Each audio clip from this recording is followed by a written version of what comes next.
Hello, everyone, and welcome. We're glad you can join us for this part of the Reproductive Health Institute Summer 2021.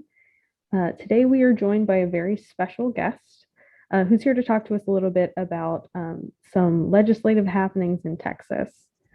Um, Reverend Erica Forbes is a licensed ordained interfaith minister and the faith-based outreach coordinator for Texas Freedom Network. Her focus with TFN is the designation of churches across the state of Texas to become reproductive freedom congregations.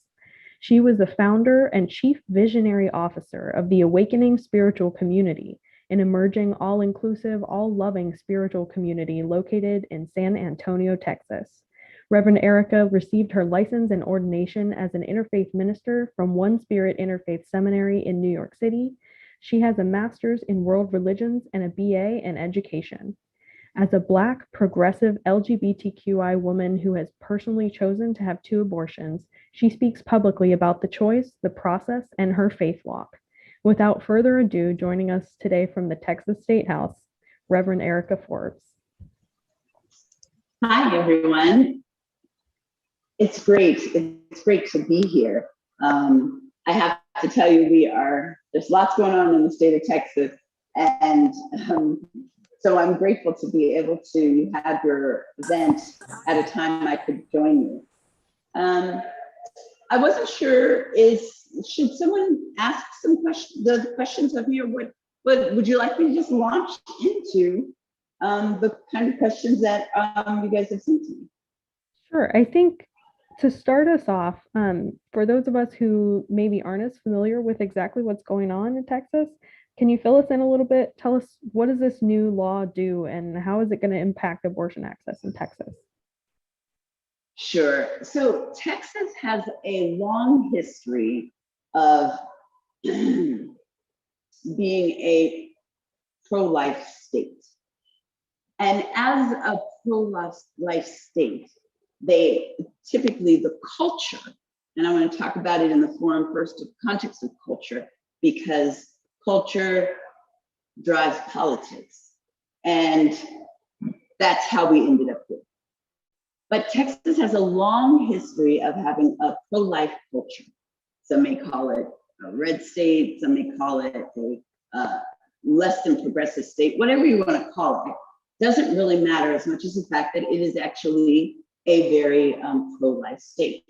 And what that means is that for people in Texas, for Texans, as we like to call ourselves, they tend to have a very strong focus on conservative values, on more traditional values, on ways that uphold a type of living. And that type of living falls along those lines of tradition.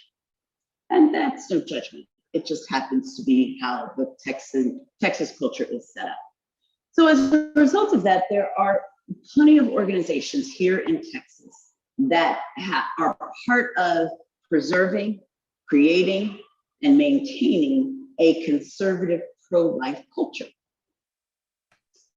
And out of those organizations, and because of the type of culture Texas has, many new laws have been either presented before the Senate or before the House, and just as many have actually been taken up and argued and have been put before voters and have passed. SB 8 is one of them. And SB 8 is one of the most restrictive and punitive for a woman who is carrying a pregnancy in the country.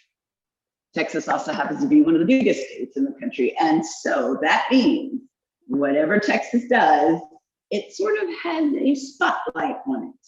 Not to say that any other state is any less significant, but with a state the size of Texas, with people that have historically been pro-life, and with the ability to enact and develop laws that are anti-choice, everyone watches Texas.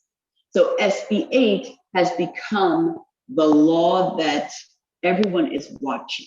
everyone in the country. And I say everyone in air quotes because, of course, there's some states that are like, oh, Texas, you're just always doing the most. But SB 8 focuses on what we call the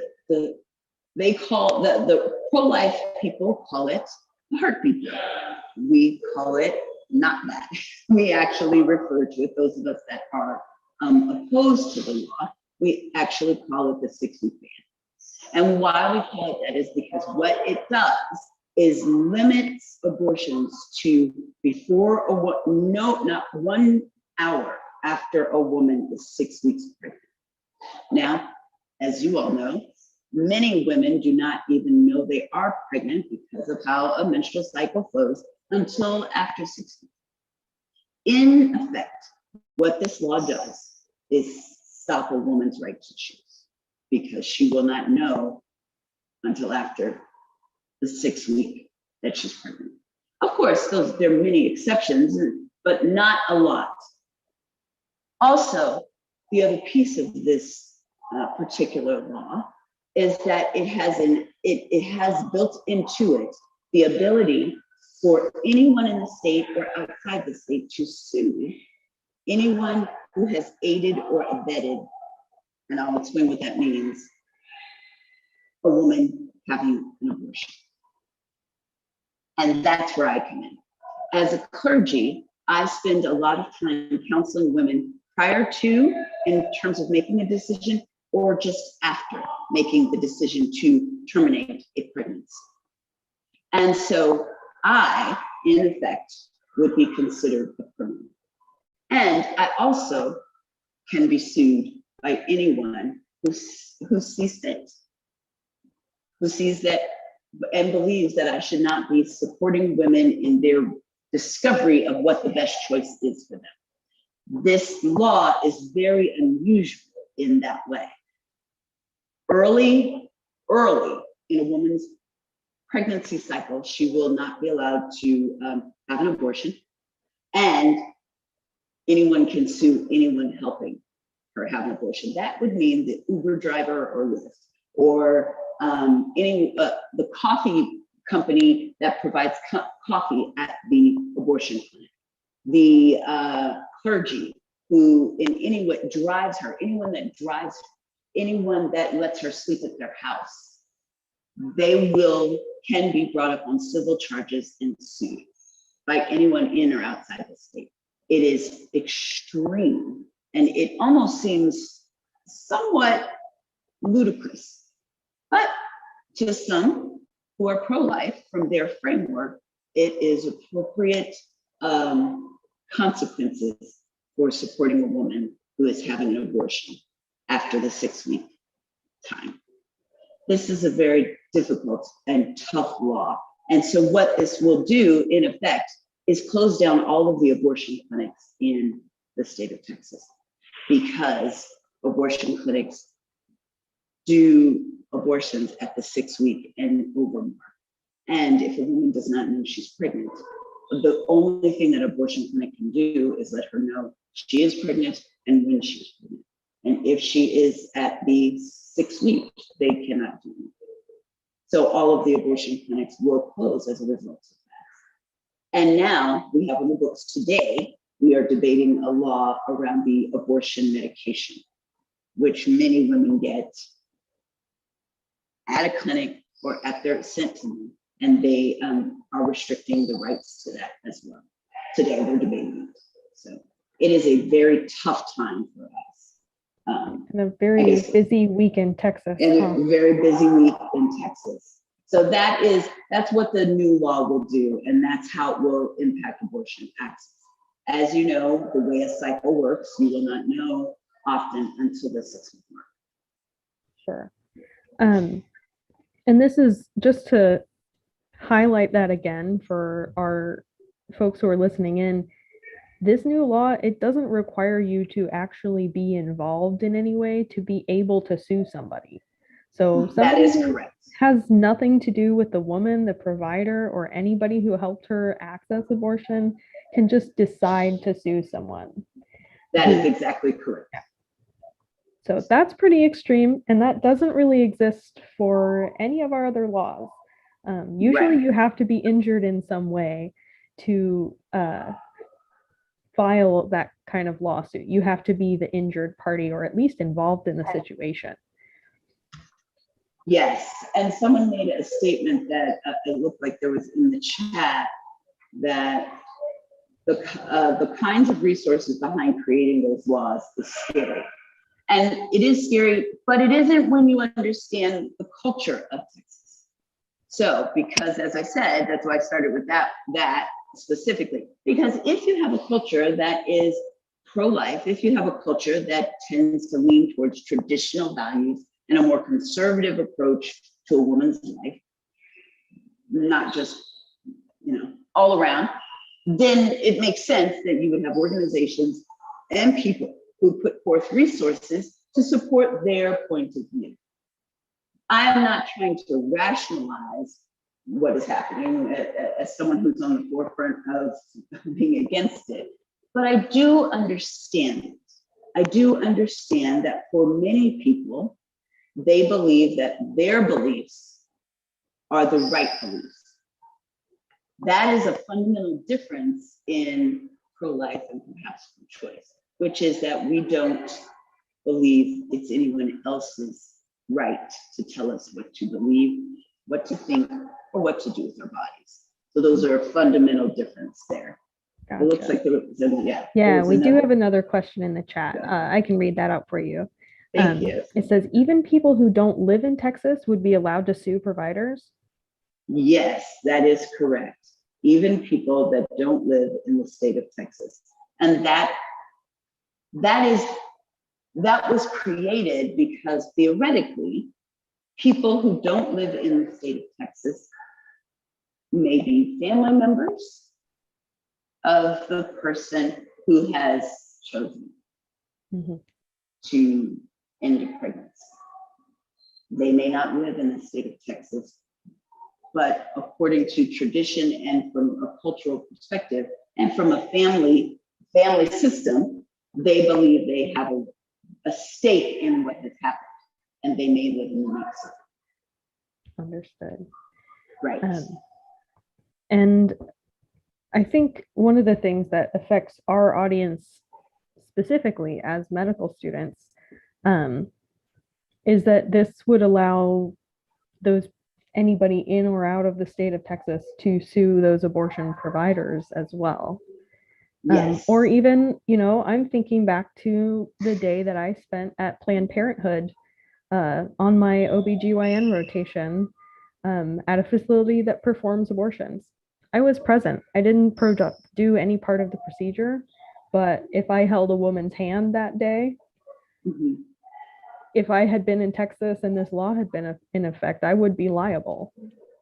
Right, and you could be, here's the piece that is a bit frightening, is that now you could be liable and you could be sued and there could be a financial, leveled against you. And that's an intense thing to consider, that just being of emotional support to someone could result in a financial penalty to you. And that is something that I think we have to look at, not just from a legal perspective, but from a psychological, spiritual, and how we look at medicine and care around choices for people. It has huge implications that we need to look at as a society. Whether you're pro-choice or pro-life, we have to look at what does it look like to provide support for people who are experiencing or choosing any medical procedure, and what kind of ramifications are we imposing on people as a result of care. That's a very deep philosophical discussion that I think this law will drive us to have a discussion on. Changing tacks just a little bit, as a faith leader, what do you think we get wrong, the pro-choice community, when we're advocating? What do you think we can do better? trying to reach people of faith? Well, it's interesting. And if you'd asked me this 10 years ago, I would have had a different answer. But I am engaged to a man who is an atheist, and he's raised his children to be atheists. And I'm an interfaith minister, so it's an interesting sort of mix we have going there. But what I think we are getting wrong from a religious standpoint, from a spiritual standpoint, is not bringing everyone to the table and framing it as you have a stake in this as well. That we're taking it solely on the basis we're developing and have been crafting this site, that it ends up coming down to something around religious beliefs and views. And that's not really where we need to be fighting from. Because quite frankly, each religion, and I have a master's in world religion, each religion has its own view on it and can cite verse why their stance is the correct stance. So you're basically just waging war back and forth using the same scripture or using the same holy text. If we elevate this discussion and we elevate this fight outside of religion and start to look at it as a human right discussion, and it's based on the right of humans, and invite more people to the table who are not religious, who stay out of the fray of a religious context, and to take it away from the context of religion, which is a bad way to argue with anyone about anything anyway, because you never in the history of my existence has anyone changed their fundamental belief by them saying their religion is wrong. It just doesn't work that way. But if we talk about what is it as a fully autonomous human being on the planet, so then we take it out of the context of the unborn, which is now part of, so we have all over the country, in particular in Texas, these unborn sanctuary cities. We must start talking about what is a human right and what does it mean to be human? What does that look like? Unborn children are not human outside the uterus. They cannot exist without the host. So what are we talking about when we talk about human rights? And what does a fully autonomous human look like? Then we're inviting many people back to the table, and then we're framing up discussions around what does it mean to be fully human, which is going to be an important topic as we move towards AI anyway. So I think that's what we're getting wrong, is that we're framing it in, we keep talking about religion as the basis for this discussion, and that's not where it belongs. Thanks. That's a really great way to frame it as a human rights issue, especially considering sort of the UN's position on the issue, which is that it is a human right. Right. Yeah. Going back to kind of happenings in Texas right now, how can medical students support Texas? Oh man, can you just have a bunch of you move here and help us? I mean, the best way medical students can help is by getting accurate information and dispensing that information. Because again, it is culture, and culture is developed as a result of experience and information. And so without that information, without accurate information consistently dispersed and shared, we don't even have half a leg to stand on. So as medical students, if you are talking to, and everything is like a contagion, right? And I hate to use our COVID experience pandemic as an example, but information spreads. It is contagious. And so ideas spread and they're contagious. So if we want to change culture, we need to have people driving ideas, planting seeds, and spreading the contagion. Really sounds gross now that I think about it, but spreading a contagion of appropriate information. And so that's how medical students really can get involved by being really clear on the information and sharing that information accurately and being relentless in making sure people think critically and have the appropriate and correct information. Yeah, I would venture to say, that applies when you're talking to patients, when you're talking to the public, when you're talking to your classmates and your colleagues in particular. And just from a patient care kind of a perspective, I think another way students can support people in their own communities is to be a non-judgmental listener. If you have someone come to you who has questions about abortion, you give them the information you need and you reserve your own judgment. Right. And I think that one of the things, though, that I've talked to medical students before at UT, and one of the things that I think is important is that making the difference between judging and caring. And I think that it is important when you're talking with your patients that you share with them that you do care about how they feel and what they think. And you can do that without judging how they feel or what they think. And I think that that opens the place in the sort of a portal, if you will, for really honest discussion.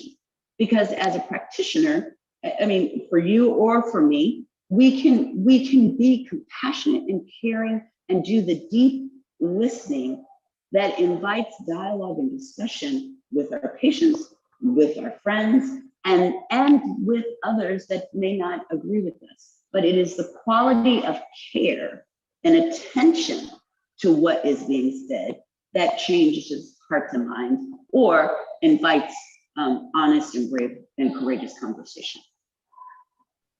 Yeah, I see what you're saying. I think a lot of times we fall into a trap of, because it's frustrating to listen to folks who don't share the same perspective that abortion access is a human right. We fall into the trap of not listening to their concerns or trying to find areas of common ground. Right. Things like, I think your sort of position in this, on this law in Texas right now is kind of exemplifies what I mean by common ground. Which general citizen is sitting around thinking, I think whoever held this woman's hand should be fined? I don't think people are really sitting at home thinking that. Right. But that's the message that we have to figure out how to share. Right.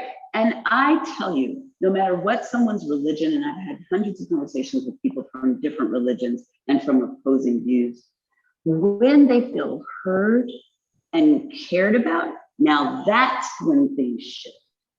Because then they invite you to share, and there's an exchange of feeling. And they go away, maybe they won't change their mind, but their heart might be softened. And with a softened heart comes compassion. And with compassion comes understanding. And with understanding comes the possibility for change. And that is how we're going to move forward. Wow, that's super powerful.